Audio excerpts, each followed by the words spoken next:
Uh, but like those albums I just named, that's a steady decline. A precipitous steady decline, even by like normal, like normie Drake fan, not his hardcore stans, but like people that like Drake will probably tell you after Views there's a clear decline in quality, right? Yeah, And and it's already out of date. Like it's already it's a glorious time, I feel like, for it is. music, for culture, And for Drake haters, and which for I Drake am, haters. Yes, exactly. Which there are many of them. I yeah. didn't I did not realize it was like that. I thought that this It's was like, so the best way I could, I'm not gonna do that. I'm not gonna actually, I'm not gonna evoke certain energy. But I'll just say there's an old guard and a young guard that has despised Drake pretty much since his inception. They hate what Drake stands for in hip hop. And I've always believed that Kendrick felt just like I did. And now I'm confident in it. I made 2 years ago now an hour and 20-minute long video about it. And I've made, I guess, a couple more videos kind of as addendum. Um, and it's hard to even explain without, I can't think of a good way of like a culture, right? With a relatively rigid traditions and more. the two things. One, Kendrick Lamar is not talking about Drake being biracial, but instead, um, being more so a culture vulture. And I think Yes. that this last song, have you listened to Not Like Us yet, by the way? Oh yeah, like 12 times already. Okay, yeah, Because same. it's a jam. And Yeah, it's it's much also easier to listen to than last night's uh harmful therapy session. Um last night's drop, Meet the Grams, was like, it it's had like gruesome. too much of a ominous energy associated with it. So it was great that Kendrick Lamar also then was like, almost felt like he All was right. talking to the it almost felt like it was he was saying like to the Drake writers that, you know, he can make a club hit as well. Like he can make a Yeah. song that's He, uplifting. Well, he dropped it just in time to make sure people would listen to it on their way to the club tonight. yeah. Like to ensure that this will get a extreme rollout and become a. But to answer, so to address that, yeah. So that discourse, went left, and it's, you should really watch, or plug in. We did I did an Ole and Friends with Ole, and a couple of other creators, like 2 days ago, and it's already out of date. Fuck, about this whole thing, and what we talked about was that Drake has a really unique arc in his fandom. He starts out pretty openly pandering to black women, right? Yes. Um, pretty, I won't say shamelessly because it was still soft boy misogyny. I was never mad at him pandering and like being like more half an R&B artist, etc. But like he was definitely seen as a guy who, made music that black women could appreciate genuinely. You know what I'm saying? Because there's like a culture of we're gonna make music for the ladies, but it's still not really for the ladies. Whereas Drake, he genuinely seemed to get what women wanted to hear in his music, right? Yeah. Um, and then I would say after the Meek Mill beef, there's a hard shift in his tone and persona as he more and more starts getting into this like edgy boy meme lord persona. And that's where we see the more weird, outfits and hairstyles. And he starts, collaborating with academics and, like legit, that's what it is. And he starts memeing all the time. And then he starts to get into, so he's starting to get into like the type of fan culture that you would see for like an Elon Musk or, Kanye, right? Yeah. But for him, it's very deliberate, and he's cultivating it like very purposefully. That type of energy and atmosphere. Because one thing I'll give Drake is that he has a amazing foresight in what's going to be significant in pop culture. Like he gets called he's called a clout chaser, but it's honestly not super fair because by the time you're aware that a wave or like a big movement is happening in hip hop, he's already there. there. Yeah. Yes. Like grime, He's never left. like UK drill, like all of this stuff. One could make the argument that it was already popping, but it was never like he would be the force that would mainstream it even way further. Right. But he definitely still, in my opinion, was obviously like he did with dancehall. Right. Like he would just like pick and choose. He would be like, okay, I'm this now. I'm gonna do this now. I'm gonna tackle this, and it was in a very weird cynical way. is the thing. Yeah, it was very exploitative. It wasn't like in an appreciative manner. And I think that same exact underlying philosophy is represented with even OVO as a label, with many of the young artists that he like brought under his wing, only to just like squander their talent and only to basically just keep them from shining. To be fair to Drake, that is like a tradition in hip hop. Yeah. That's literally like people said that about Kanye too. Yeah, that's hip hop as a capitalist, microcosm of capitalism. Because most rappers cannot get rich off of being a rapper. The way to get truly rich is to find other rappers to siphon money out of permanently and own their shit. That's why every rapper has a label. Like Drake was signed to Lil Wayne, who was signed to Baby, who was signed to, like, that was what that line was in Euphoria. You know what I'm saying? So it only makes sense that he would repeat the process himself.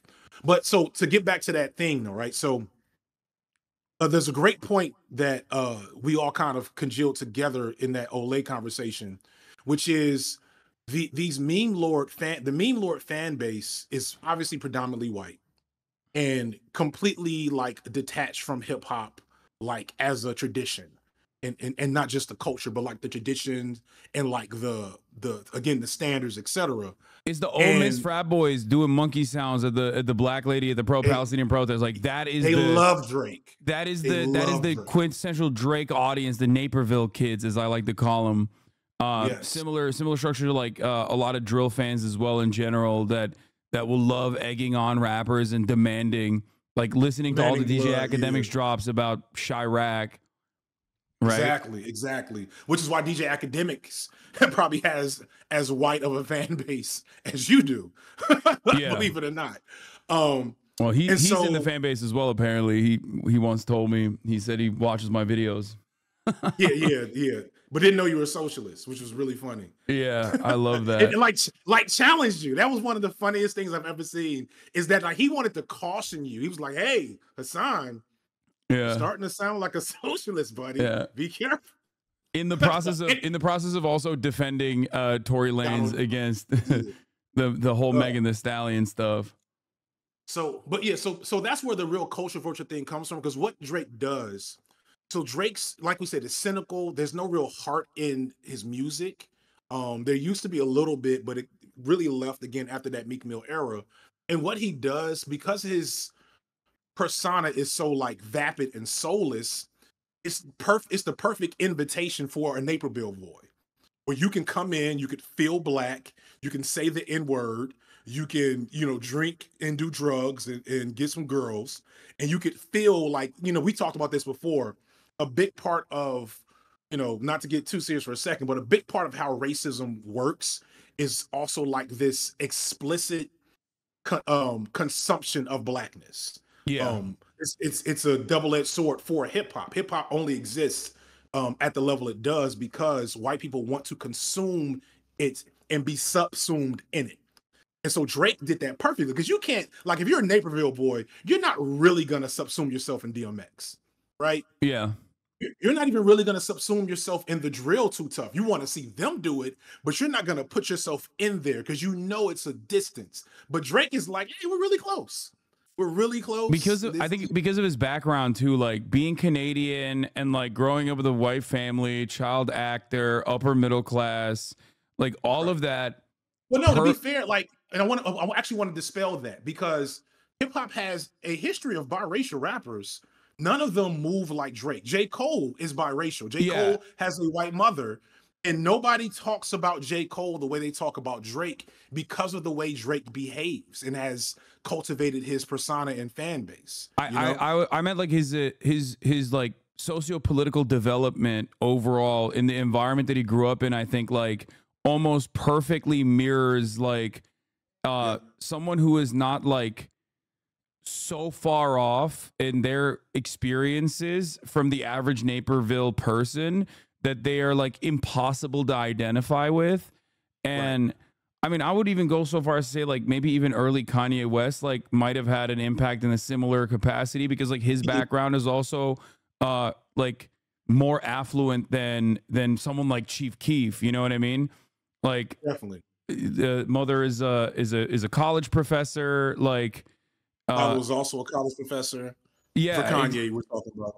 yeah. So it's like I feel like it makes it more consumable and more identifiable from a parasocial perspective for a lot of white kids. And obviously white kids are the dominant force in all kind of culture consumption, right? Because there's just more white kids than there are anyone else. Yeah.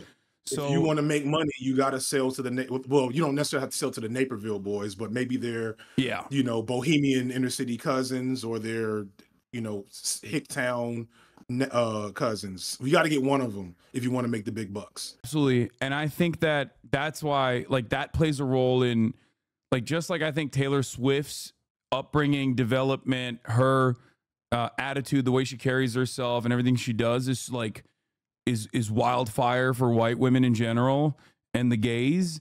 I feel like Drake also hits that perfect vector for like every like the broadest subsect of society that is going to be interested in pop culture. Right. And he really leaned into it.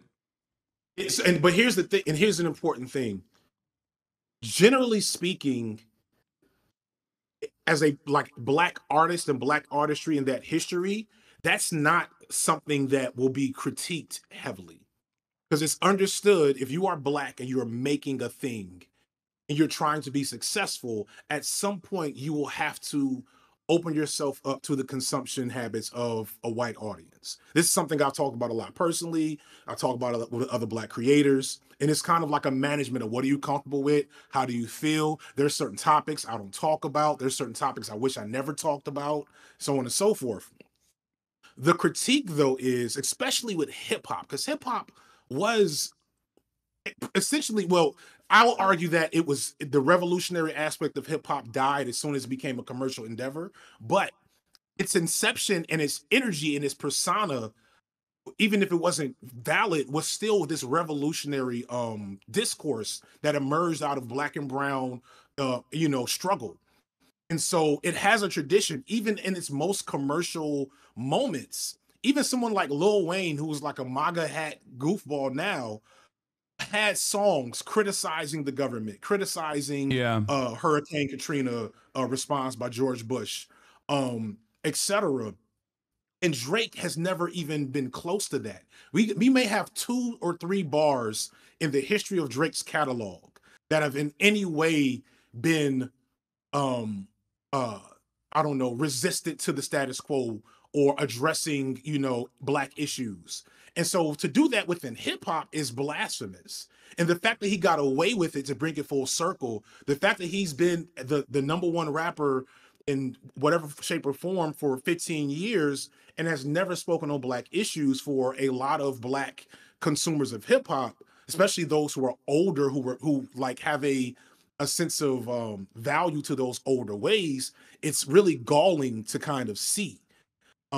And I think that's also how Kendrick felt. I think that's why Kendrick has now released 4 songs. And at this point, I'm pretty sure we're getting like at least 6. And he hinted in the song it might be 10. Yeah. So it's a wild moment, you know? He's had it loaded up in the chamber for a while, it seems like, sitting in the chamber. Van Lathan had a really interesting take on this that I think you will agree with. Let me see if I can pull it up real quick. This Chad, do you guys have that? Van Lathan's 50-50. I'm 50-50 with Van Lathan. Well, as you can imagine. Yeah. But he might be right on this one. I think he's right on this one. And also, I think like I just remember Van because like a bunch of my old coworkers used to work with him at TMZ back when I was at the Young Turks, and he was the first person to call out Kanye. Like pretty much before anybody else. He was like, no, this is like No, this is unacceptable. This is going bad. This is going really bad. But where is it? Let me see if I can find it. Because he was. Oh yeah, here it is. He says. Here, I'll share the screen with you as well. Yeah, I want to read that on screen when we get a chance, because that I think is the essence of what's happening here. Show me the Van Lathan joint. Here, he says Kendrick doesn't just hate Drake. Kendrick legit thinks Drake is the villain of the culture. This is Van Lathan. Oh yeah. I sent this to you just now. Oh, you just sent it to me just now? Okay, yeah. Yes. He despises not just Drake, but the idea that Drake exists. Like, Kendrick hates that someone could be Drake. He wants no more Drakes forever. That is it. That is it. Like, I don't want to do a whole hip hop is dead diatribe. Because hip hop dying isn't Drake's fault individually. Drake is just a symptom of essentially hip hop plus late capitalism. Hip hop plus, technocratic encroachment on everything in our life and art, etc. But he is like the poster child for it. And so the fact that he can exist is to some people an offense on the very concept of what hip hop is and what it's supposed to be. Excuse me. And I know that sounds ridiculous because, hip hop is very much a high art, but also a low art. The history of hip hop is full of a lot of bad shit and a lot of bad people. Kendrick himself has some L's that people are bringing up as he kind of rallies against Drake. That some things come off hypocritical. We're going with Kodak Black and also the R. Kelly stuff. The R. Kelly stuff. The R. Kelly stuff, I still like. I get, like, I think it's a cop out. His answer was a cop out in that moment, but like, I feel like what he was saying is like, there's literally songs about pedophilia from active pedophiles who have done pedophilia in their lives that white people love to sing along to, and we cherish like revered musicians, like respected musicians for many, many decades, and wife abusers and whatnot. Yeah, and that's kind of the other thing, is that judging hip hop by that standard is, I'm not going to say inherently anti-black as to not piss off whatever moderates and normies are going to watch this, but it doesn't make sense in the face of every other form of music and art and entertainment. You know what I'm saying? Like, every other form of music and art and entertainment has the same misogynistic subculture, comes from the same corrupt, exploitative industry standards. No, this is the same exact energy as like, black people have a real problem with homophobia. It's like, have you seen the country? Like, what are you talking about? Right. Like, exactly. Singling out black people as though like it is a black community exclusive issue, political issue. Just like looking at rap music and being like, it promotes really bad things, and has a real misogyny problem. As if you got rid of black art, then we would just have this clean, it's giving Nick Fuentes with that. Yeah, absolutely. Even now, like, black people are going to lose the election. It's not as Nick Fuentes, but it's more like, I mean, I don't know if you agree. I think you and I might have talked about this, but it's like there is a subsect of even black academia that or journalists that like specifically write exactly this for liberals to also feel racially superior, that to give liberals the same permission that like, maybe in not the same explicit terms that Candace Owens gives like white supremacists, but like there is this idea of like the reinforcing the stereotype, especially of the violent, angry black man.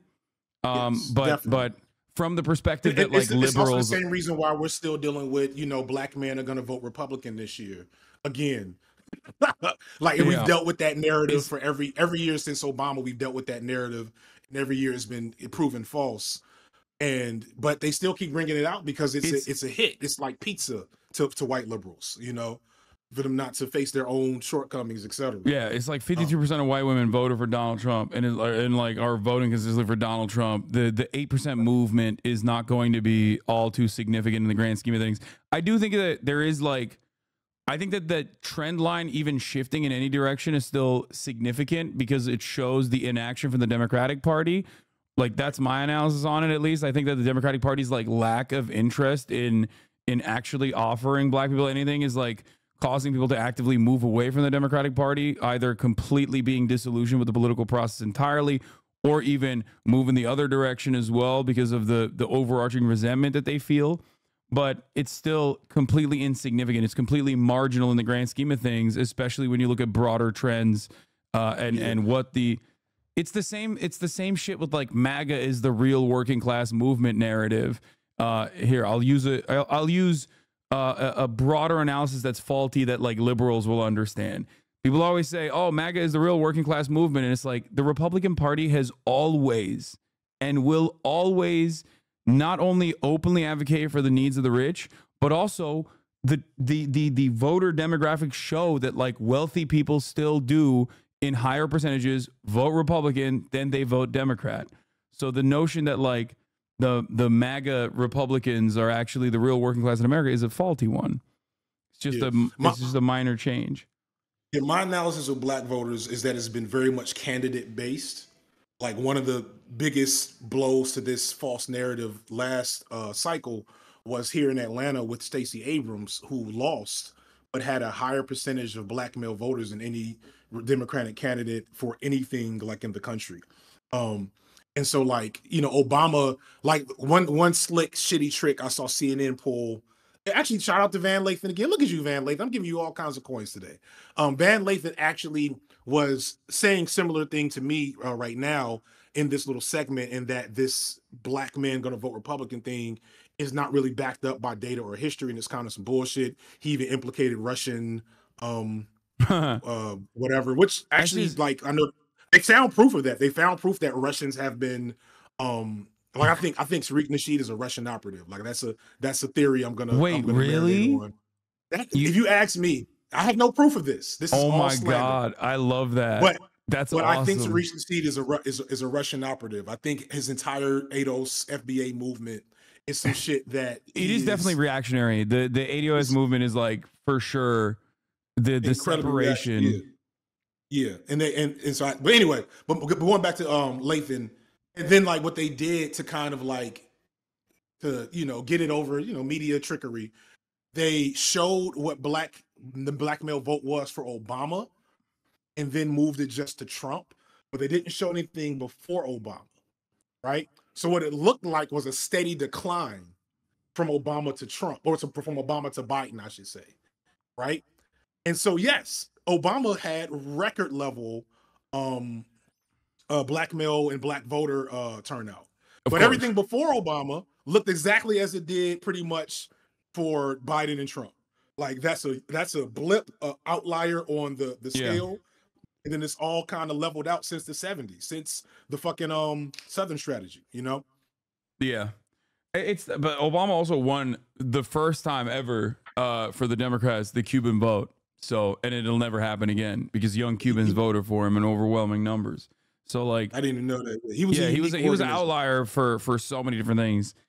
I still think like Trump is also in many respects an outlier as well for a lot of inactive voters too. In the same, so I say like Trump is the white man's Obama. Like he is Barack Obama for white supremacists. Like Trump did get an increase in black vote, male and female, but if I'm not mistaken, in 2020 he actually had the only, if I'm not mistaken, the only population, and this is why, you know, I'm not voting for Biden, bullshit aside.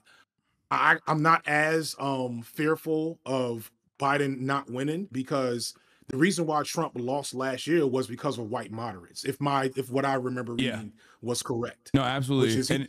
And he's still suffering. I mean, Trump is still suffering in that demographic significantly. Yeah. And that's what makes the biggest difference. It'd be nice if there was a candidate that didn't, you know, gross people out, but you know, I don't want to get into voter discourse. I already got in trouble with some of my mentors. But getting back to Kendrick Lamar. Indeed. So the thing I wanted to mention is that as far as like Drake's presentation, like there's a lot of older videos where he like talks about black culture almost as like being repulsed by it.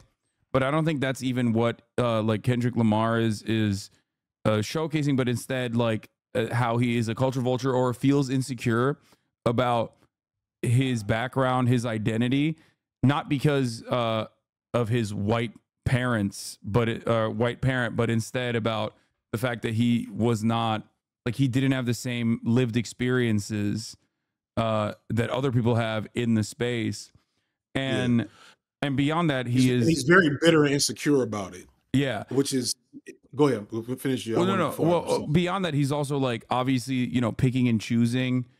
He makes a lot of inferences to Dennis and the fact that there's like a mutually beneficial but simultaneously manipulative relationship between him and his dad. His dad came back into his life when he made it big, when he got rich, because he wanted money and fame and clout. I mean, I've seen Dennis a lot out and about when I used to go out in nightclubs in Los Angeles. Like he was always out. And isn't there an open, like, isn't it openly known that he's like extorted him for money, for lack of a better word of putting it? I think so, yeah. So there's that, and then claiming that like Drake is also like I guess like parading him around, just like Pusha T had said, specifically to like solidify his blackness, to prove that he is like he is, you know, he's a black man, which he of course he is. One aspect of this that I tried to communicate to my Caucasian audience was that I guess the negative consequence, the one negative consequence of this beef is that like there's a lot of white people that consume this stuff, myself included, that will not feel comfortable being like Drake is not black, Drake is a white man, and it's like, and that's not true. Yeah, that's not true. That's your boy Tariq Nasheed isms. You know, I don't even know if he's on that. I like that actually is a different reactionary. I don't know what to make of that. I've really struggled to try to make sense of that particular movement, because that is completely foreign to me in my entire black. Dr. Umar disagrees, by the way, for the record. Right, even Dr. No. Yeah. Dr. Umar would say that Drake is black. Dr. Umar would not like. So me and Dr. Umar agree. Like, he's the former, and he's my authority on these matters. Like I as Yakub's mistake, I cannot make these claims and assertions, but he has. He says he would say that Drake is black. If you're biracial, you're still black, unless he snatches the Drake's melanin for doing something, which is possible, knowing Dr. Umar. Because what it is that what people don't get and need to get is that blackness is not a biological distinction. It's not a phenotype. It's a social distinction. It's a cultural and ethnic lineage and experience, right? It's complex because it's a fucking color. You know, I don't know what actual African nation I'm from. I'm sure it's West Africa. I think it's Sierra Leone, but I honestly don't know. I'd have to do some 23andMe shit to figure that out. And that is a large chunk of Black Americans in America, right? And so what black is becomes this much more complex tapestry of features and engagements and experiences, one of which includes being the black person apart from black community. That's still a black experience. That is, like, in fact, a very significant black experience, because you're probably, and this is like, people just follow me here for a second.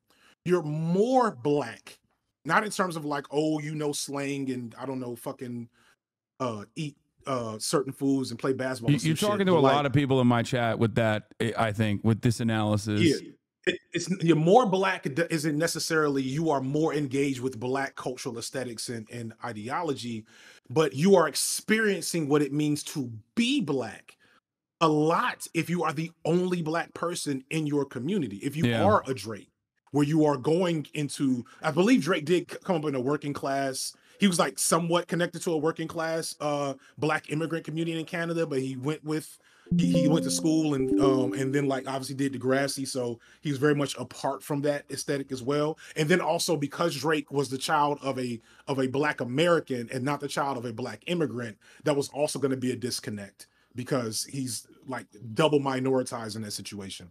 But to finish my point, you can feel, I'm pretty sure J. Cole, well, not J. Cole, I don't know. I can't think of any good examples that are rappers, because most biracial rappers came up within black communities. But I wouldn't say that Drake's experience is not part of a Black experience. To me, it's very much a Black experience. The problem is that specific Black experience has a high propensity to teach anti-Black sentiments, to ingrain an individual anti-Black sentiments, because everybody Black, including someone like me who had a deep and rich Black cultural experience, we can't not pick up anti-Black tendencies living and growing up in America. It's just that is literally the status quo of our media, our politics, yada yada yada. So there's this almost natural inclination, a phase that a lot of Black people go through, where they try to find a way to distance themselves from Blacks. I'm not Black, I'm OJ is the Jay-Z phrase. And so when you're the only Black person, that's probably intensified because you have and you have a white mama and your Black daddy's not around. So you have literally no one to point to engage you in your Blackness in a positive way. So you're constantly trying to deflect Blackness. And you see that in how Drake talked about Black culture at earlier points in his career. And Black people who are from a Black, more communal experience, we have pretty good radar for that shit.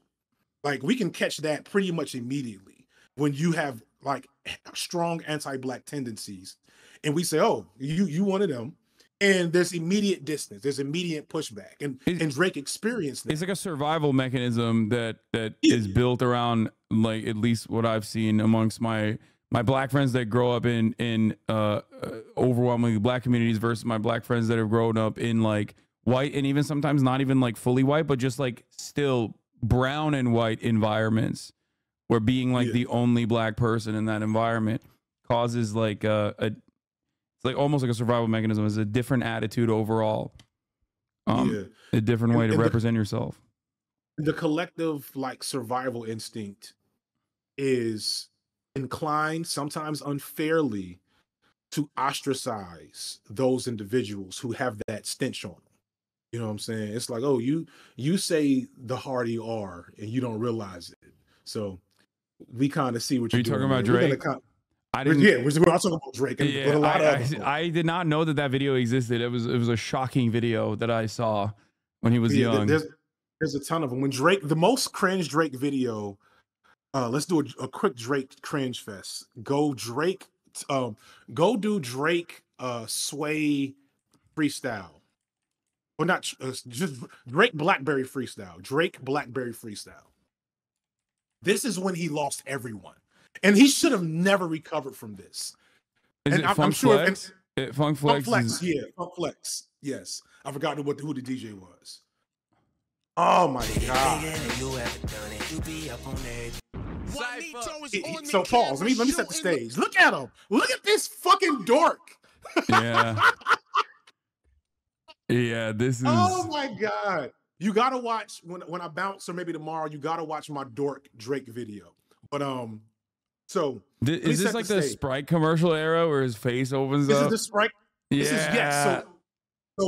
So Drake, you know, and I have to be complicit in this. I was not always a Drake hater. His first mixtape, So Far Gone, was in that Kanye vein of like, hey, we have this new version of hip hop that's a little less, you know, street, a little more, you know, melodic, a little more vibes, a little more emotionally, engaged, a little less hardcore. So me, I want to be clear and honest that I am not from the hood. People sometimes think that because they're probably racist.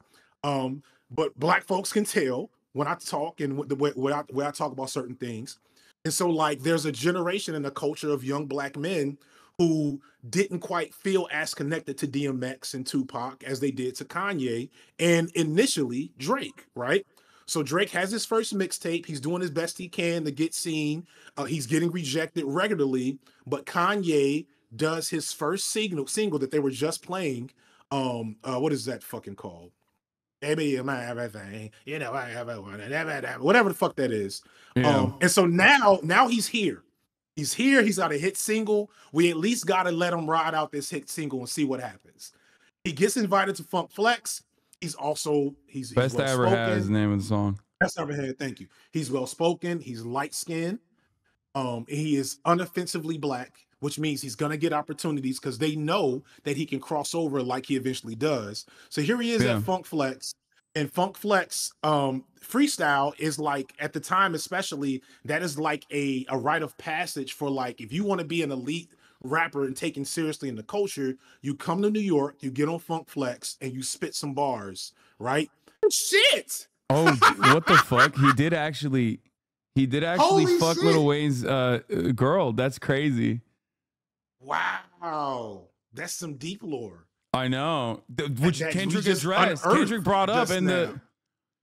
Because I didn't know that was there. It looks like some other people did, because that has like a high replay there. So yeah. I guess that was something that people in the know remembered hearing. Oh, God. And we haven't even gotten to him, the person. And that's the funny thing. I didn't think Drake was, like, I had heard and seen all the really creepy shit he did. And giving him the benefit of the doubt, I just figured because he was just like such a cringe lord and a clout chaser that he would text a 15-year-old girl to have a relationship just so she could say his name on a red carpet. You know what I'm saying? Like, that is what my perspective was with a lot of his. Oh, wait, hold up. Stuff. Fantano's calling. Do you fuck with Fantano? Do you know him? Yeah. I've been texting him back and forth this whole time. Hold on. He's calling me right now. Hold on 1 second. Fantano, I'm live with FD Signifier right now. If you want to get on a Discord call with us. Yeah, I'm on Discord now. Just call me. All right, perfect. I'm gonna add you onto the call. Okay, sounds good. All right.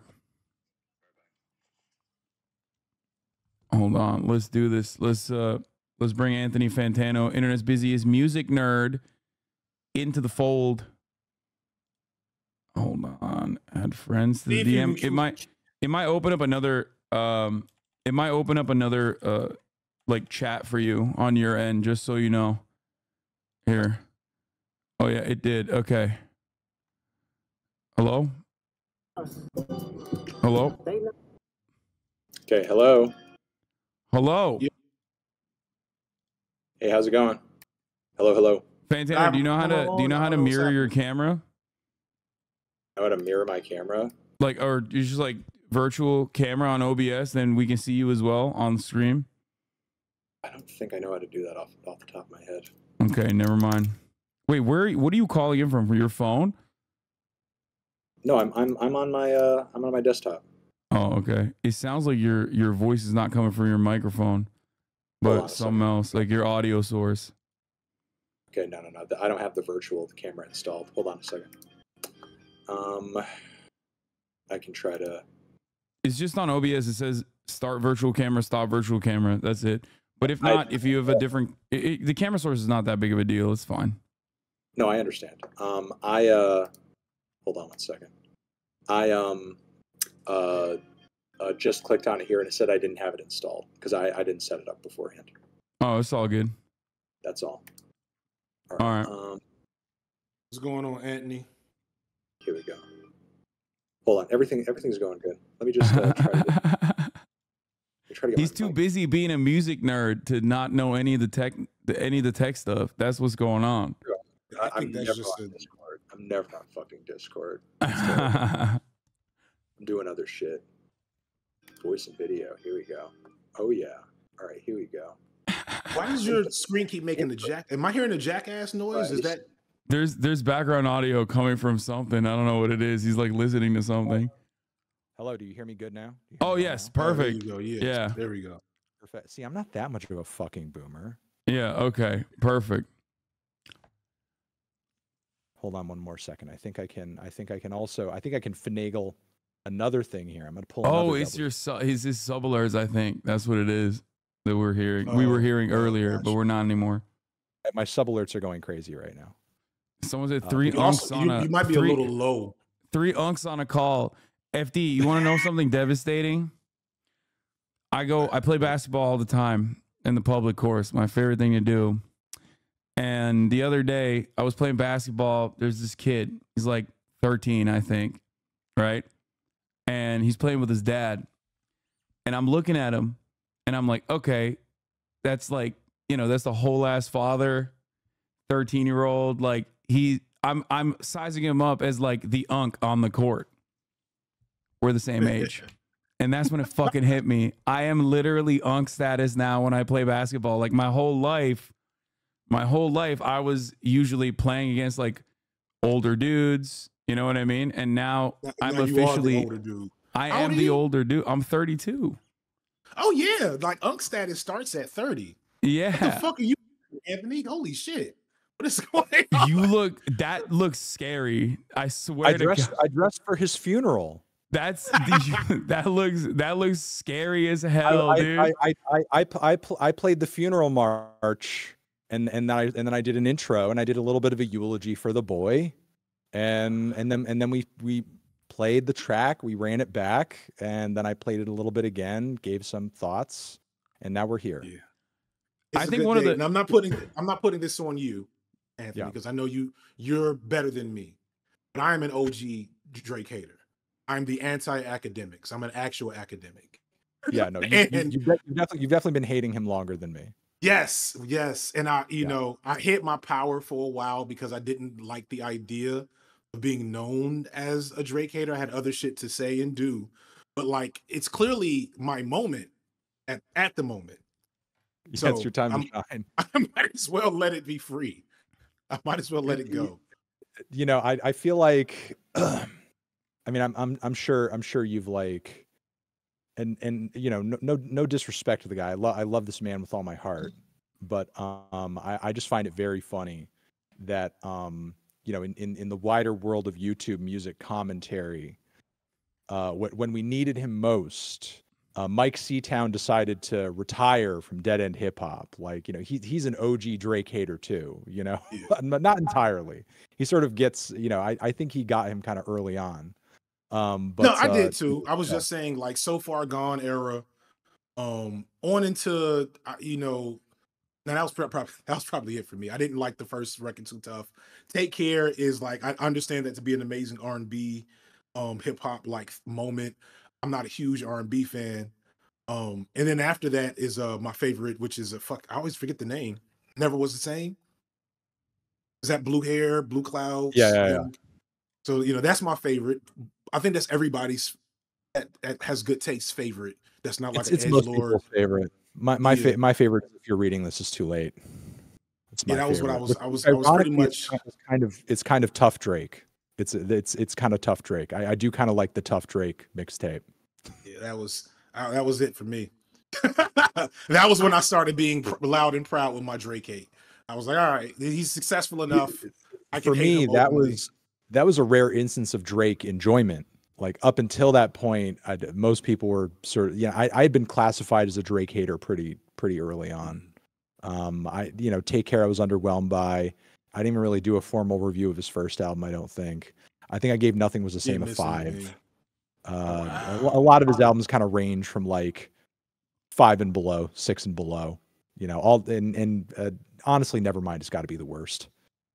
As the certified not music listener in this group, I always liked Drake in the sense that, you know, he just makes top 40 hits. And that is probably why we hated him.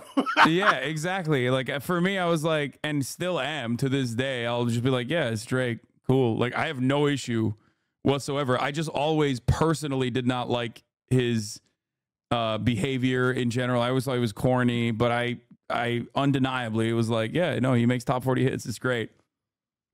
You can't take that away from him. Like if Going Home comes on, I'm not turning it off. If fucking, I promise you, I like more of his songs than I'm letting go on in the moment. I just can't remember yet. Help me out, Anthony. He has good songs. That's actually a song I will skip if I hear, and not that I hear it played a lot, but if I hear Hotline Bling, I'm going through that. But if I hear Energy, got a lot of energy, I'm spinning that. Like I'm spinning energy. No, I don't cringe. Don't cringe it. Don't you cringe at me. Don't you cringe at me. Isn't that from if you're reading This Is Too Late? Yeah. That's also from that. That was also, also Headlines. You're the best. Also great early Drake hits. Yes. Also really great Drake Energy hits. and Started From the Bottom is when I planted my flag. When Drake made Started From the Bottom, that's when a lot of people did. That's when I think a lot of people started to be like, this guy it started to go beyond, because most Drake hate up until that point was like, Drake's the type of dude to this or that. You know, here's a picture. Here's a picture of him. This officially feels like a eulogy. I feel like we are eulogizing the death of an artist. I'm dressed for it. I'm dressed for it. This is crazy. So I disagree though. I like. Wait. Let me just finish that thought. I feel like most Drake hate up until that point was mostly in that range, but like when he started with the started from the bottom thing, that's when, in addition to that, there started to grow this narrative like he's not portraying himself accurately. Like he's sort of feeding us a narrative here that's obviously like not true. Right. And that's all I was going to say. Yeah, that's completely true. I want to elaborate on that, but I also don't want to forget what I was about to say, because I think it's actually a more interesting tangent, which is I don't think this is it for Drake. I think if this L continues to get larger, it will not matter to his core fan base. Drake has all but red pilled himself in the last like 4 or 5 years. Like he is one step away from that, in my opinion. And that type of fan base is immune to taking L's. Like they're immune to it. Nicki like Minaj. I just finished Woo. I don't agree with that. Wait, well, really? No. I'm just not doing that publicly. Sorry. Okay, my bad. You're Hasan on the broadcast of a certified enemy of the barbs. I can't go to a Sephora ever for the rest of my life. I'm barred. They will kill me. Shit. Like before I got on, like I'm walking in the house and like I was just scrolling Twitter to see what people are saying, because I didn't get a chance to hear it immediately because I was fucking eating. I was like, it was a dinner date night, and like Fantano texts me. I'm like, I'm eating. Holy shit! And I just wanted to go to the bathroom. Like, I'm just gonna go to the bathroom and listen. Instead, I just put the phone in my fucking ear. You were one of the first people I texted. You're one of the first people I sent a text to. And so, but I watched Academics, and Academics is not listening to the song, not reacting to the song. He's strategizing for Drake with this yes. chat. He's literally strategizing. Like, what could Drake do? What's fun? Do you remember this? Do you remember? And I don't know how long you've like been aware of and have been watching Academics. I am very new to Academics. Thank you know, me and him, have had exchanges over the years. And one thing that I used to remember about him is very early on, like he was a Drake fan, and very loudly and proudly a Drake fan, which I didn't think anything of. Like if he likes the guy's music, he likes the guy's music. It's probably endearing at the time. Well, the thing is, like, there was a period of time, and I don't know when things shifted, where Drake actually like really kind of kept him at a distance. And if he turned up in like his comments on live or whatever, he'd like chide him a little bit and just kind of be like, what the fuck is he doing? Like, get out of here. So, like, go away.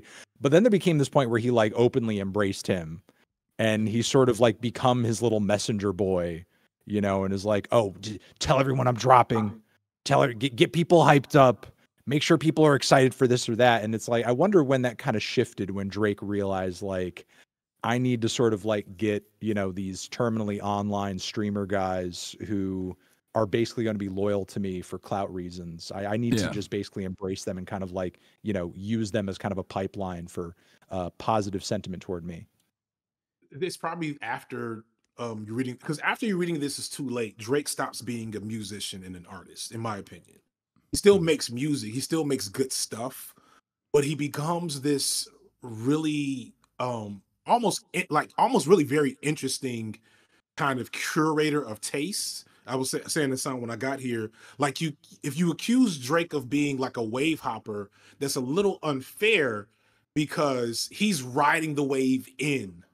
Like somehow he knows City Girls are about to blow up. Somehow he knows the Migos are about to blow up. Somehow he knows UK drill is about to blow up. You know what I'm saying? Like he just is there for it. And then once it happens, he's already there. It happened with him, And so like, I think because that starts, that starts kind of at the same time as like of the very weird culture wars era of the internet and alt-right and shit is probably where, and then like this exploitative shit that Academics did in Chicago. So he probably saw something that told him that Academics was going to have a large platform full of rubes that, are just clout demons that will be useful to have to be bots online and on Twitter for his whatever narrative he wants to spin, to constantly give him the benefit of the doubt and to shout down like obvious L's and to say the guy you argue with last night, I think I saw, I can't remember his name. Los Pollos. Yes. Oh my God. Oh yeah, I didn't watch Mr. Drake and Drive himself. Yeah, I've literally not been able to get through like more than 5 minutes of any of those videos. Yeah, he's a special guy. Take it. But yeah, so I think that's when the shift happens, when Drake realized there was value to extract. Which is why I'm still like, I'm kind of counting Drake out now. I had it in my mind until last night that Drake was going to win this in the court of public opinion. I didn't know how. I didn't think it would be like a valid win, but I had no doubt in my mind that the court of public opinion would view Drake as the winner, just because that's just how these things work, and that's how good Drake is at manufacturing cultural narratives. Now, I don't see how it could be the opposite. It couldn't be the opposite, I should say. Yeah, the timing, in my opinion, the delivery mechanism, the fact that he called a shot ahead of time with not one but 2 diss tracks, and then basically even the expansion of the Maybach gloves all the way to the original like photo, which I feel like is going to expand even further. I don't know what the hell else is going to happen in the album cover. Like the next disc is going to have an even larger cover, I feel like, and then it's going to be, I don't know what the fuck they're going to show, but all of that is very calculated, and he even said that Drake was very predictable ahead of time. So, I mean, it makes you wonder ruthless. How long. I did a community post, and I was like, I kind of can't look at Kendrick the same anymore, because this is like anime level villain diabolicalness in terms of like, how long has he had this shit on Drake? He didn't get those. He didn't take that picture in the last 2 weeks. It had the Drake writers. Like he could. Yeah. It had the Drake writers literally doing Drake-anon. Like they're doing their own version of QAnon, but for Drake, like, oh, there's actually a secret bait, actually. And like that secret bait is the one who told Kenny to call him a pedophile. Like, yeah. And that he has a secret daughter or something. Which is crazy. I'm going to, play a little devil's advocate with the point that you were making earlier in terms of like whether or not Drake is done as a result of all of this. And I feel like Kendrick isn't just attacking him, especially on this new track, in a way that just kind of affects him personally. As he's been going deeper into this, he's been sort of like expanding his focus and sort of making this not just about how Drake is a morally reprehensible person in his own mind. Like he's been using this material to warn people to stay away from him, either because he's just a bad look, he's a danger to minors, or because he's a culture vulture. And I feel like he really kind of rode on that point harder on this track than he has on anyone so far. And I think the reason for that is because this is the catchiest of all the tracks so far.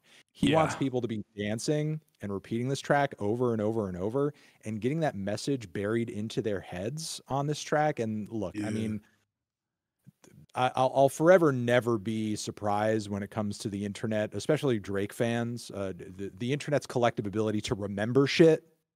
Like, shit will happen and then all of a sudden it's in the fucking memory hole and nobody remembers. But Kendrick was mentioning artists by name, one after another, that he personally sees like that Drake got sauce from, and the next artist, be it one of those he mentioned, or especially if it's one from Atlanta, or another one in the future that decides to do the same thing, that actually needs the approval of the hip hop community in the way that Drake doesn't.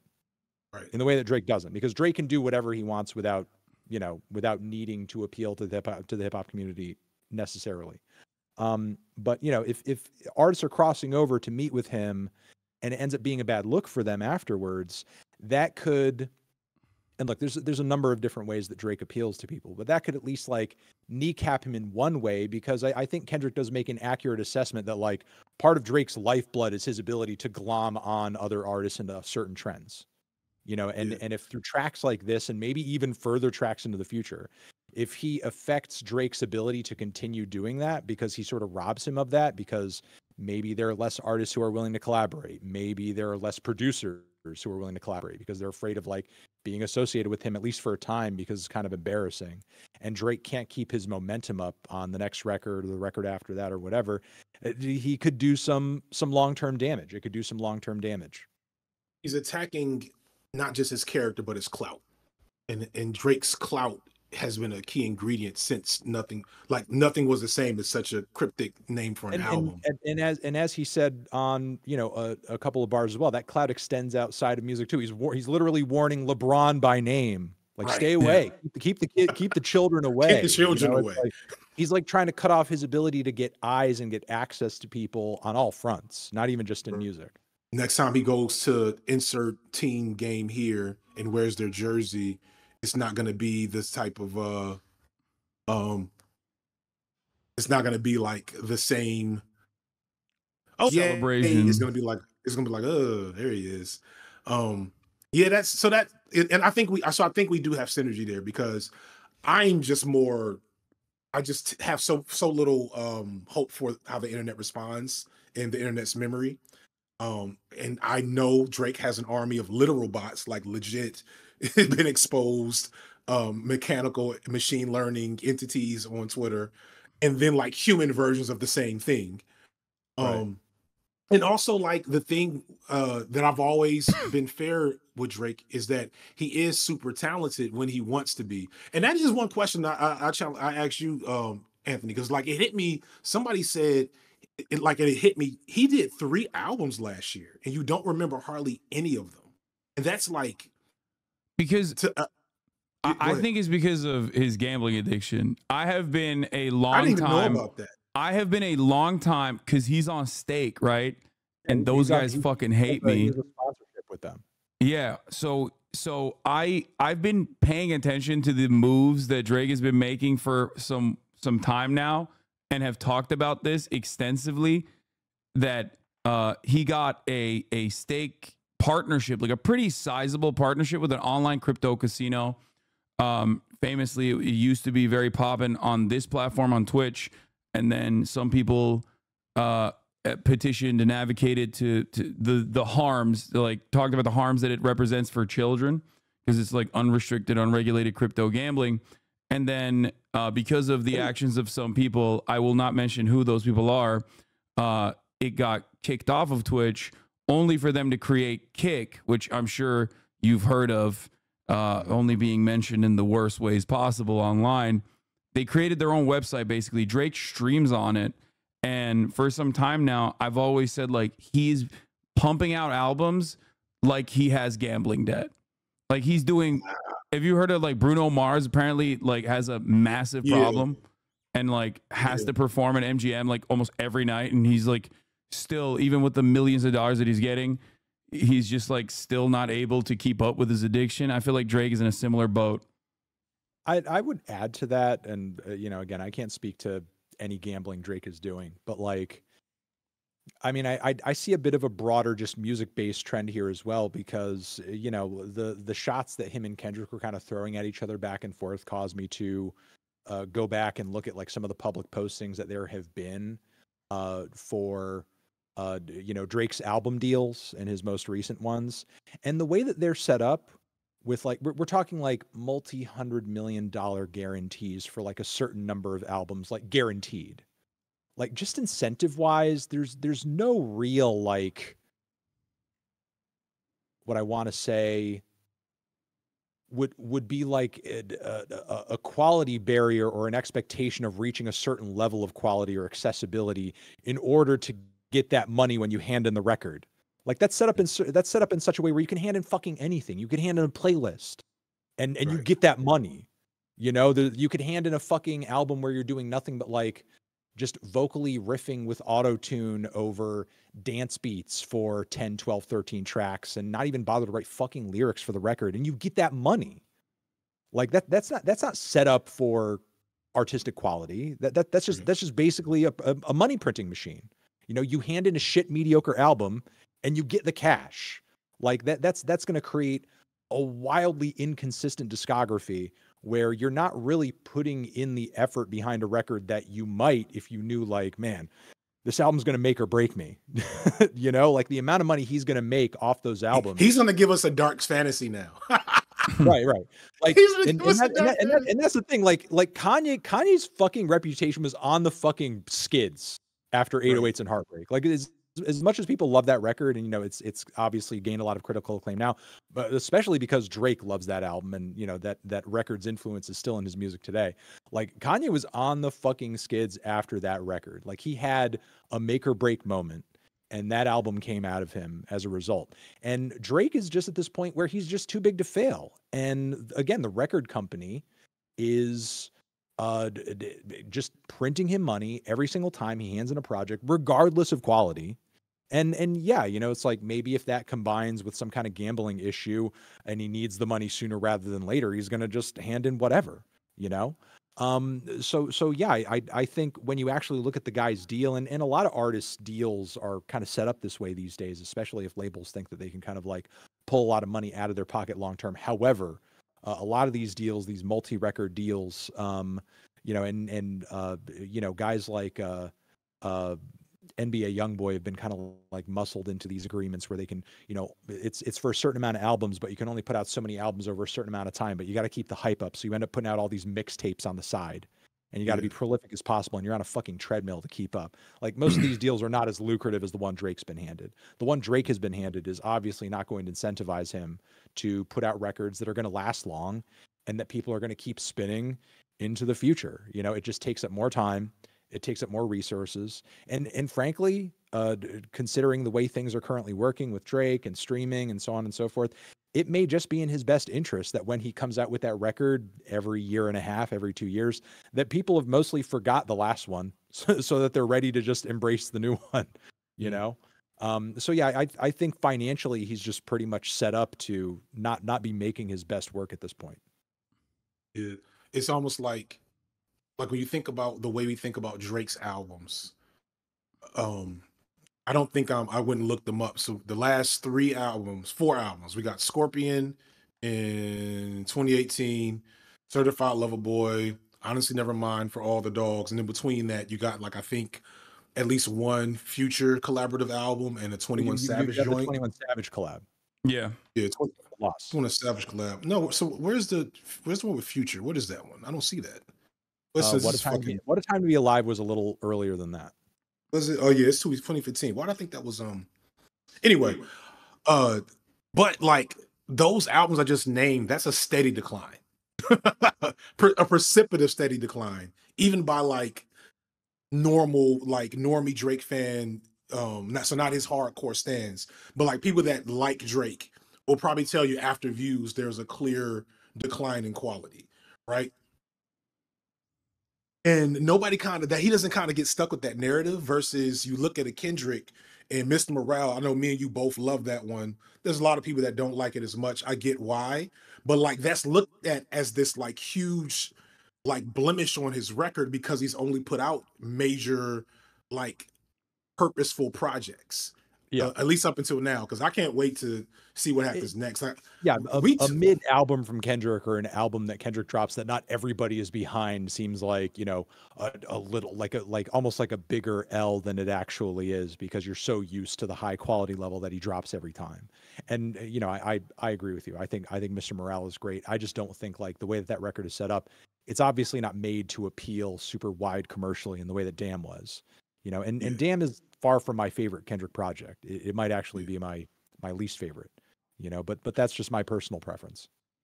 Yeah. You know, I still recognize that album serves a certain purpose in his catalog, and it functions, you know, like obviously it's one of his most major commercial successes for a reason. Yeah. I love Damn. I don't know if it makes sense for me to say I have a least favorite Kendrick album outside of Section 80, which is like, you know, that's like he even calls it himself a mixtape. Thank you, Sean the Black, for the raid. Hope you had a good stream, brother. Plus fucking come on, it's getting late. I'm about to get off with it, you guys, because I'm at the point where I can't remember shit. Untitled Unmastered. Yeah. No, I love that one too. But it's funny what you say about Section 80, because like when a lot of people were talking about, like, you know, whether or not Kendrick is as good a rapper as Drake, when, you know, Like That came out and this whole debate sort of erupted, I was like, did people not remember like double XL freshman like Cypher Kendrick? Do people not remember Rigor Mortis Kendrick? Yeah. Like he was coming out of the gate rapping like he's on fucking fire, you know, like he was like it was life or death. Yeah, I think that's an interesting, like, to switch out from clowning Drake for a second and eulogizing him.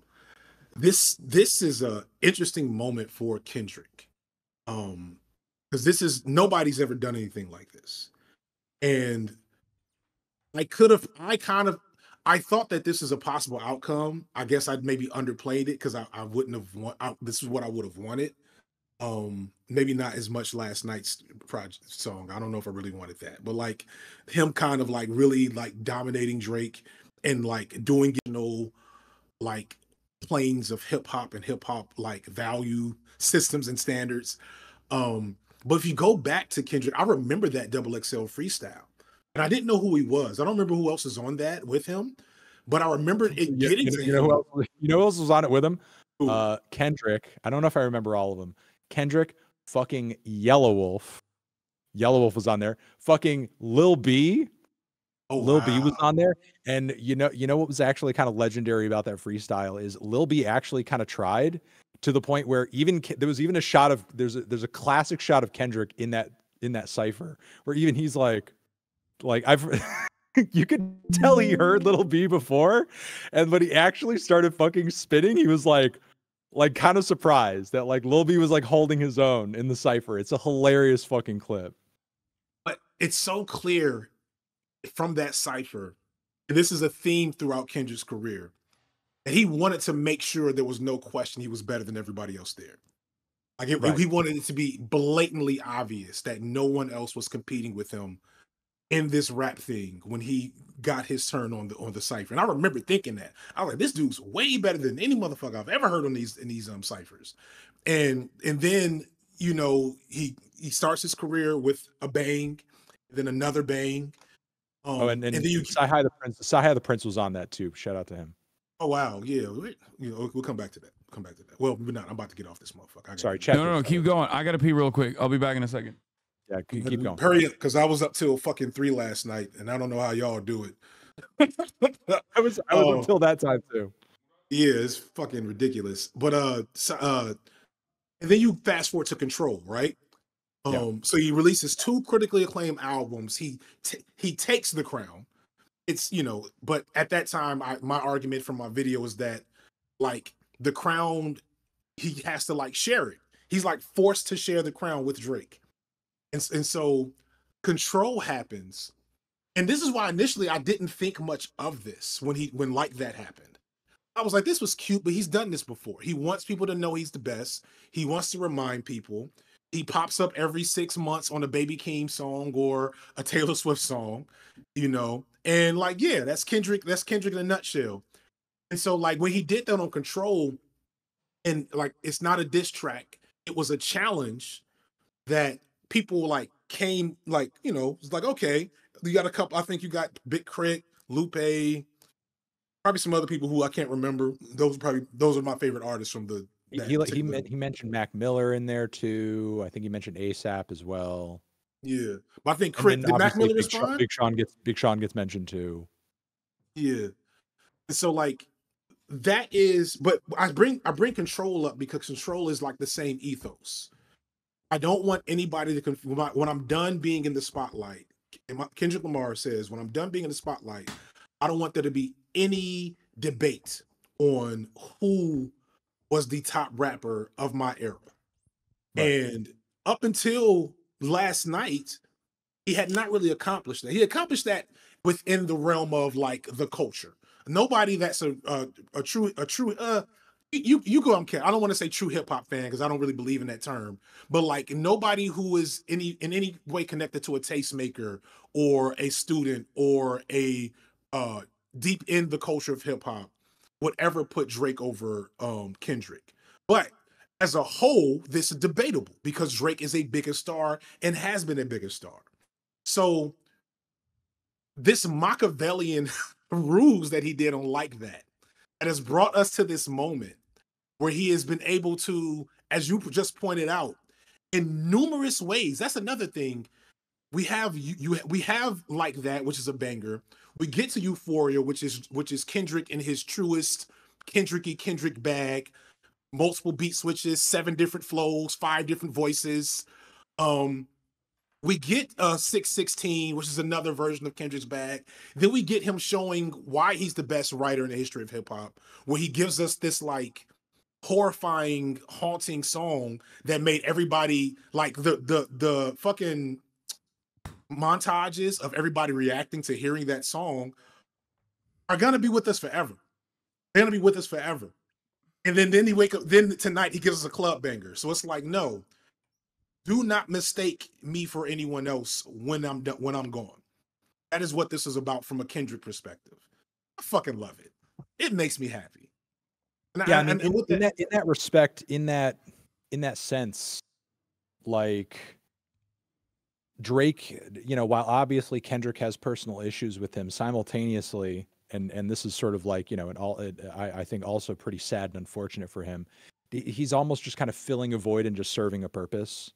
Like you know, there's a possibility that Kendrick would have acted this way regardless of who that #1 commercial crossover guy was, and was just like, I'm going to basically, you know, build a blueprint. I'm going to build a bomb to destroy this guy to prove that I'm actually #1, regardless of what the numbers say, you know? Yeah. And it just so happened to be Aubrey Drake Graham. I'm gonna pop out, y'all. He's a perfect villain though, because he's like in many ways the moral opposite, in at least the way that like Kendrick Lamar carries himself and the way that the way he talks about issues. He is like the perfect villain to do it. And I think that he's in a little bit in a way utilizing the hype around Drake as well as the hatred that he has cultivated over the course of his many years in the industry. He's sending a message to the part of hip hop that Drake brought with him. You know what I'm saying? Like that. It's. I don't even know if it's a middle finger as much as it is a like, we're setting a new standard.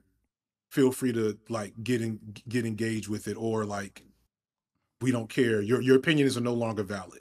You all had a lot of sway for the last 15 years in what hip hop was and meant, and that time is up as I parade the carcass of your avatar across the internet with five plus 5 more songs of Drake hate. Right.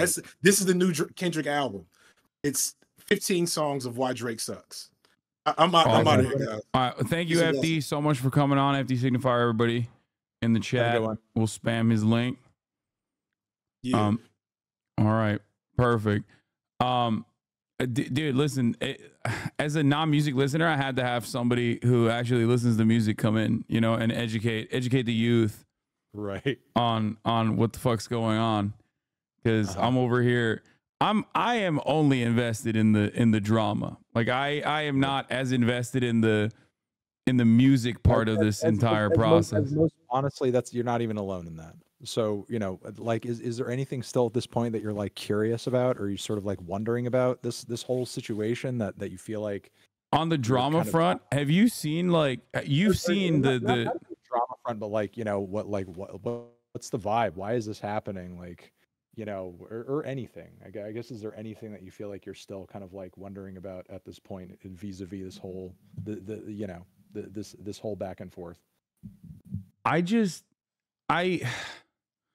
wonder how Drake is going to respond to this, if he responds to it at all. I feel like the most Drake thing to do here would be just like try to sue him for libel or something. Right. You know, the thing is, like, up until this point, Drake has been just a master of controlling the narrative, because historically he's just very good at kind of following trends. He and his team are very online. As I was kind of saying earlier, he's been great about sort of like, you know, keeping guys like DJ Academics like very close to him, so that he can you know, essentially you know, use him to sort of like, you know, soften criticism against him. And you know, he just plays social media channels very well. But I feel like through this, Kendrick out-Draked Drake. He has not allowed him to control the narrative for like even a second since he released Euphoria. Like, since he released Euphoria, The track has gone crazy. The fact that it's not a super accessible track worked almost in his favor, because that caused people to listen to the song over and over and over and over, and that created more discussion around the track. You know, the thing is, while Drake's tracks are catchy and they're very direct and they're very to the point, and I think Push Ups was a decent response given that he had a lot of people to respond to. Like, people weren't replaying that track in the way that provably they were playing Euphoria, given that it's now currently the #1 hip hop song as far as streams go of the year. Yeah, and we're not even at the halfway point of the year yet. And I think that's a way of out-draking Drake in a way that actually matters, because like he always has. What does he have? Really out-draked him was that the moment that he went to take the narrative back, he just dropped the other track. Yeah, he dropped the other track. So he divided focus, and he's outstreaming him, which I think is like the biggest fuck you, because biggest embarrassment. Is the biggest fucking embarrassment, because he has nothing. If he doesn't have the money, and he doesn't have, which obviously doesn't matter all that much. Like, it will matter if he's like talking to Rick Ross, but I don't think it matters as much when he's talking to Kendrick Lamar. It doesn't hit the same when he's like, "Oh, your house is shitty," right? Right. Like, because he's not a flexer in that regard. So I feel like the one thing that he could say is that as an artist, he's more popular, and right now that's not the case. So I think that and the other thing that he could potentially say is, for all of the Drake writers, he makes music specifically as like club hits. He makes top 40 hits that people love to listen to, that people can always listen to over and over again. And his music is not quote unquote boring or whatever. And now with this latest track, Not Like Us, I feel like he also is saying fuck you to that as well. So I don't even know where he can go from here as far as like what else he has in his arsenal. I guess the question I have is about the allegations. I heard you talk to Los Pollos a little bit, and I do agree with you. I think Kendrick has more of a cultural cachet, and therefore like slander against him, if proven true, will hurt more than against Drake, because like everybody knows Drake is corny and people don't give a shit, right? Like, he is more Kendrick Lamar is more like he has designed himself as like as a person that is is flawed as an individual, but like still trying to do good, whereas like nobody gives a shit about Drake being a good person. Like, yeah, he doesn't sell himself that way. Yeah, like the fact that he might have a second child is not going to be as harmful to Drake's career as, or even the like, maybe not the pedophilia accusations, but like that he's like weird with minors and weird with teenagers. Like, people have known that for some time now, and yet they don't care.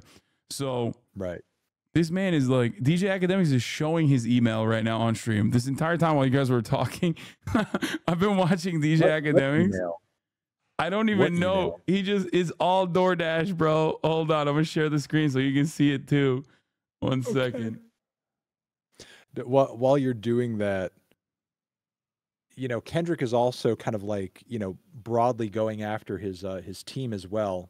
Yeah. Mentioning members of his team for sort of like being in on that as well. And, you know, I have no doubt in my mind. I was telling a friend of mine this like earlier today, like, if Drake, and a lot of people have, you know, sort of like cited the fact that like, you know, Drake kind of came out immediately and said, well, actually, I don't have a kid. Which if he does, you would think that that would be pretty like easily and quickly disproven. However, like, if I'm Drake, okay, and Drake is a pretty smart guy. If I'm Drake and what happened to me with Pusha T happened, considering the context of what Kendrick said, like, oh, you have a second child who's actually older than the child that we know about. Yeah. Okay. If I'm Drake, and who knows how many, I'm not going to presume he has a million baby mamas, but you know, if they do exist, and I'm sure he knows that they do, if they do, like, I'm going to them immediately, and I'm NDAing, I am severance packaging, I am golden parachuting to make sure that no information comes out about this. And if you do leak it to anybody, like, obviously, like, you know, you're done. I mean, you know, maybe there could be child support pursuits after that. But given that he officially resides in Canada, I don't know how the hell that could potentially work legally. Either way, I'm immediately going to those people and I'm making sure, using everything in my power, that they don't say anything. Like he'd be foolish not to. So if he does in fact have a kid, that may actually sort of like, you know, play into why he would be as brazen to hop online and say, well, I actually don't have one, because he knows nobody's going to pop out and be like, actually you do. Actually, Yeah. it's me, it's a child, you know, like, and on top of that,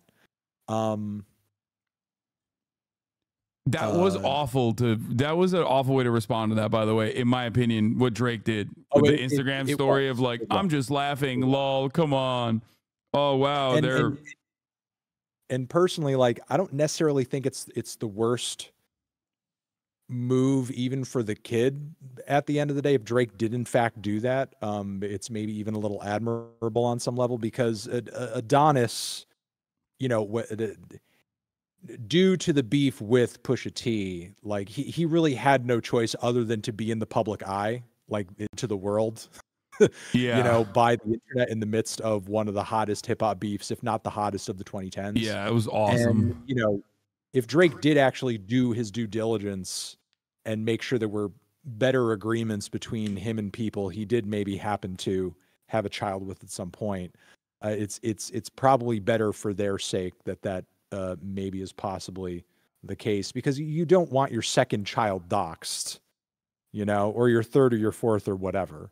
But what is I don't see this thing. What is this thing that we're looking at? DJ. Oh no, this is just not like us. I flipped it because DJ Academics was serving his ads at the top of the hour, serving his fucking ugly ass merch.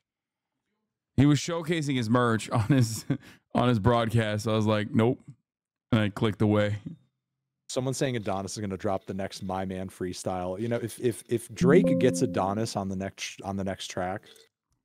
He has sung before, right? It's just not. You know, he could get Adonis on the track and be like, actually, I like my dad. Yeah, I think my dad's that. Oh my God, you know? that is something he would do. That is actually, you're not wrong. That's literally something he would do. I think. I feel like there's a very Drake thing to do. It could be a Drake thing to do. He texted his mom saying Rick Ross is a racist. Right.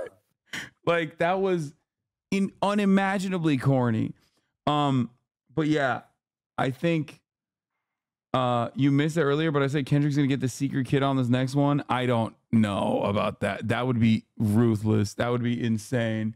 That would be like fucking Maury. Like that would be an episode of Jerry Springer. That would be Springer levels of insanity. I guess I don't know. I guess anything can happen at this point. He says he has 10 in the chamber, right? Like 10 total, it seems. He says he has multiple tracks. And, you know, the thing is, like, I think, and I was saying this before I hopped on here, like, Kendrick is working at an incredible pace, despite the fact that Drake is supposed to be the one with all the producers, all the collaborators, all the ghostwriters. It's Kendrick who is out writing and producing more material than Drake is. And I think if Drake came out with a track again, Kendrick would literally just divide and conquer one more time. Even if Drake put out another track on top of that, anticipating Kendrick would slap another card on the table, Kendrick would come back again and divide and conquer twice. Yeah, there was a couple lines in here that I actually wanted to mention to you that signals that like at least some of this was either written last night or he knew exactly what the lyrics of Drake's last night release was going to be, and he wrote this ahead of time. The homie still doubled down, calling us some slaves. Atlanta was the Mecca, building railroads and trains. That is a direct retaliation to Drake's lines. Drake's actually rather weird and controversial lines that almost doubled down on the statements that Kendrick Lamar was making about Drake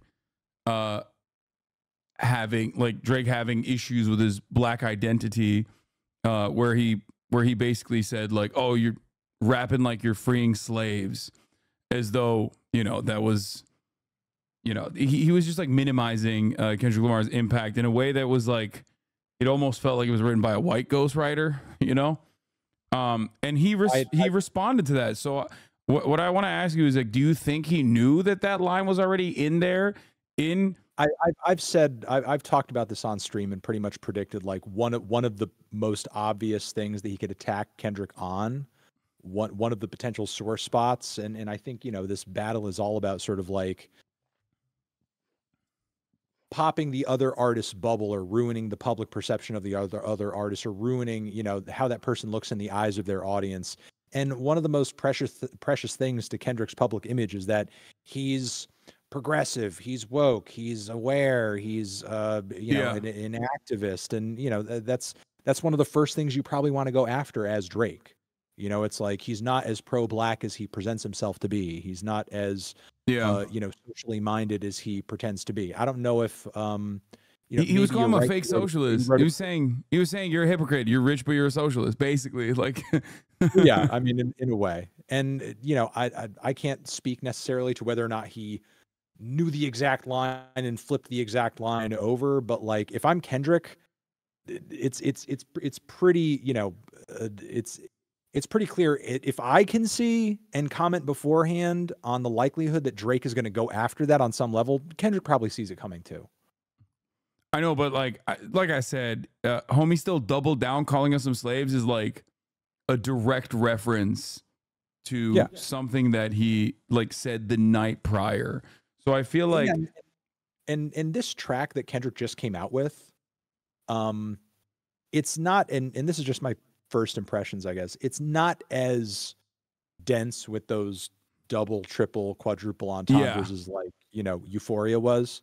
Obviously, it's just trying to be more direct. It's trying to be to the point. It's trying to be really catchy. It's trying to be really snappy. And you know, it's not the worse for it. It appeals in a different way. So, you know, to me, that's a line that he could probably, given the writing level that we know he could potentially be at when he wants to be, that's a line that for sure he could probably just like bust out in a minute or two and just have it on the track without even really. And even bringing in the family matter and the truth of the matter in his last line before the bridge, like implying that this was like, I don't know, I guess so you're saying that he wrote it fast, like he wrote it last night and pumped this out. Yeah, that's not writing that would take him too much time to do. Okay. You know, Euphoria, I think took a while because that's a really dense track. Yeah. And he had a lot to say, and he was super careful about, like, you know, how he structured it and everything. But simultaneously, here's the thing though. I think he was writing Euphoria, and I think he was writing Message to the Grams at the same time. And I don't think he put out Euphoria without having Message to the Grams ready for whenever Drake would inevitably respond. I wonder if he has like more in store, like in the same vein of like having double releases, or potentially like. I think he does. I think he's ready for a moment's notice whenever Drake drops his next track. And I don't even know if it's even a guarantee that Drake drops another track at this point. But if he actually does, I think Kendrick's ready to respond immediately. And I think Kendrick's even ready to like throw more shit out there, even if Drake says nothing. I think at this point, Kendrick is going to give Drake the Drake treatment that he was giving him with the Tupac thing. Because obviously Drake, you know, made it a point. You can't really hate on what Kendrick is doing right now, because it's not like Drake was sitting there quiet for the response. Yeah, you know, but also Kendrick was going to respond at some point. It was just going to happen when it happened. But now, like, Drake baited this out of him. Drake asked for this, you know? So, I mean, he's kind of getting what he wanted. He better fucking, you know, is lay in the bed that he made. I mean, the Tupac release was also like, it was a classic Drake mistake, in my opinion. Instead of letting it sit, like trying to egg him on by also opening up a new avenue of attack by like disrespecting a beloved artist and an entire coast of the country, and maybe even like Tupac fans everywhere around, and the family of Tupac, only to like reinforce that same dynamic that he's just like kind of a culture vulture. He bought Tupac's ring and he just like carries it around as though they're just like little things that he has bought.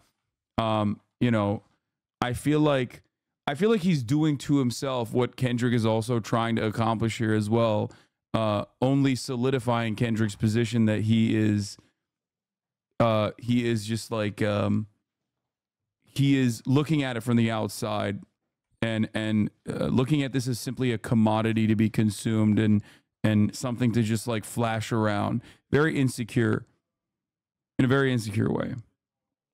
Well, he is doing it to himself, and he has been doing it. But the thing is, like, we haven't really seen what we're seeing right now come from Kendrick is something that we haven't been witnessing for a handful of reasons. Like the only people or the only crowd of people that would dare call that out, and have a legitimate grievance with it are people who, are FD signifiers age, who are a little bit older than me. And, I mean, we all like FD signifier and obviously, his talents and his perceptions, the fact that he's been as successful on YouTube as he has, I mean, it speaks to that. But, that's he's not the type of guy, and he knows this. He's not the type of guy who Drake's core audience is waiting and hanging on, the edge of their seats to hear his opinion on anything. That's not that audience has no crossover with Drake. So him and people who are older than him and remember the golden age and the hardcore age of hip hop in the 80s and 90s very vividly, and remember the core tenets of the genre that made it what it is today. The kids aren't trying to hear that. The kids don't care. They care about the flash, they care about the flexing, they care about the status, they care about the success. They care about all the things that Drake actually makes his songs about. Yeah, like, materialistic possessions like that. Right, exactly. So it's like that's their focus, and that's what they care the most about, and sort of vaguely kind of being in your feels over a girl who ruined your Bahamas trip. Like that's what it's all about. And the thing is, like, younger listeners, even dudes who actually are, younger and maybe more clued in to like Kendrick and more alternative forms of hip hop and more lyrical forms of hip hop, like even a lot of them don't really want to hear some old head railing about Drake. And the thing is, like, a lot of and beyond that, the only other artists who could potentially take him to task over that are artists that are his contemporaries and don't really have the wherewithal to do that because, they don't want to risk alienating any potential listeners or any fans by like attacking the big dog, the number one guy in the genre. And a lot of the younger artists out there aren't going to attack Drake because they depend on him to randomly collaborate with them the moment that they have a hot track or a trending moment that he can kind of hop in and make a bigger name for himself off of. We haven't been seeing what Kendrick is doing here because there's not a lot of people who have the capability and the will to actually do it. And now he's actually fucking doing it. Yeah. Now, I don't know if it's actually going to have any long-term impacts and actually give anyone any pause and actually see like a lot of the things that he's attacking Drake for is like corny. I mean, as much as like I agree with and I understand and I take issue with a lot of the same things that Kendrick is bringing up, vis-a-vis how he operates within the music industry. I agree with a lot of his points. Simultaneously, Drake is kind of more of a symptom than he is the problem. Yeah. I mean, I was just talking earlier about the fact that like this man is getting paid hundreds of millions of dollars to just hand in whatever album he feels like, regardless of how good it is. That's a problem. That's a problem. That's going to lead to shit music. And that's why we're getting it. That's why we're getting this vapid, meaningless nothing that is just so non-representative of the genre that it's allegedly supposed to be, that he's allegedly supposed to be the flagship artist for. If Drake ends up going away because of this, there just may end up being another Drake that kind of replaces him. It just ends up being a Drake of a different flavor. Yeah, I don't think this is gonna like play a pivotal role in changing the course of like hip hop. I think for the average viewer, myself included, from the sidelines, we're, like I said, people are like invested in the drama. Everybody knows Drake, and everybody knows that there's like a lot of sus shit about Drake. So all of that coming in the, you know, all of that being addressed in this way, I think is big. And ultimately, inevitably, I mean, people will look to a response from him, but even if he doesn't, like, he's just going to make another fucking album, you know, a couple months down the line and try to secure as many collaborative projects as possible in that process. Like, he's too big to fail is what I'm saying. Like, people don't just fall apart like that unless they just completely stop making music, in which case their fan base will dwindle a little bit, but like there will still be the diehard riders like Nicki Minaj, as we've talked about before. Like, there's always going to be people that will ride for you, like Ye and Nicki Minaj, and Drake will be like that as well, no matter what happens. But I don't even think that it will get to that point, because like he's such a massive commercial success overall that I feel like, yeah, he is like a big bank in a sense. It's just not going to happen. But overall, I am interested to see where else Kendrick goes with this, and I would like to see more receipts other than just like you know, saying that he's a pedophile over and over again, which I think is very funny. Yeah, no, I mean, same. You know, I think this is not, regardless of whether or not Drake responds sooner, later, never. I think Kendrick is not done saying what he's saying, and it sort of seems like he's making bolder accusations, naming more names as he's going along, and I think he's kind of breadcrumbing the process. Like, I knew that with Euphoria, he wasn't saying everything that he was going to say, but I didn't think he was. I thought it was going to be Euphoria and then the fucking nuclear option, whatever that is.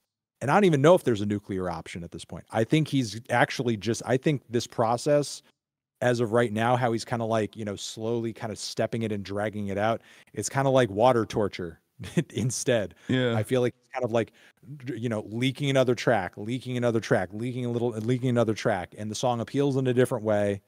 It has a different bit of information, and everybody's eating up every crumb along the way. And it's just, you know, putting Drake on the defensive. You got JP fan artists weighing in on the beef. Like, this beef has hit Japanese Twitter. Kendrick probably prepared the track to some extent and invited Drake to Instagram, then ambushed him for an answer. It's hitting Kendrick. Please stop. Drake's life is at 0. It's now officially international. Oh my God. The beef has gone worldwide. This is awesome. Right, I'm gonna But anyway, out. thank you, Anthony, for coming on. This was a phenomenal experience. It got me to listen to music, and I have been nonstop for the past week, as a matter of fact. We'll convert you yet. One day I'll be a music listener. A All right, full blown one. Thank you, Anthony Fantano, the needle drop. As you guys know, thank you so much for coming on. Peace. Bye.